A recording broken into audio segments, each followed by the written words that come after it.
who publishes the book.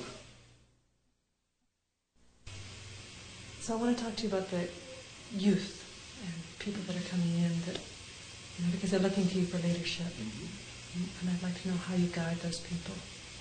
First of all, I think that Canada and largely all Western nations have sinned against their youth. They have virtually abandoned them to the streets. And the political correctness crowd falls over itself by creating youth centers, youth counseling, youth services for recent immigrants. People not whose parents were here to tear the tree stumps out and to drain the swamps and to make this place what it is. High-rises, superhighways, social services, and so on. So the recent immigrants, the kids of those recent immigrants, are mollycoddled compared to white kids.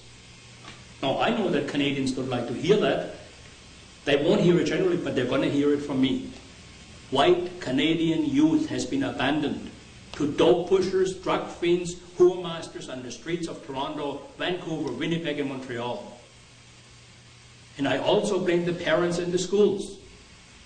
I blame the parents because they're out martini sipping and most likely pot smoking themselves.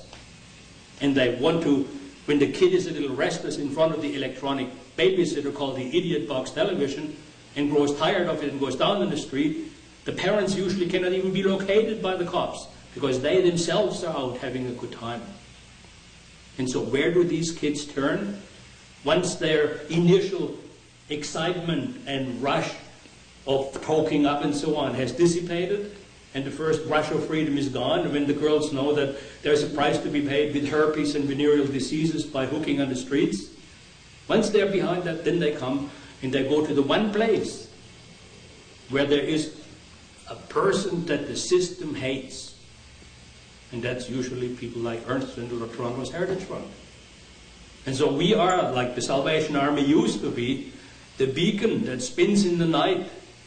And so they come to us, asking not only for help and for shelter, but also for guidance. And many a times, hundreds of kids in my own personal experience were able to be turned around. And they came with, yes, skinheads, heads shaven,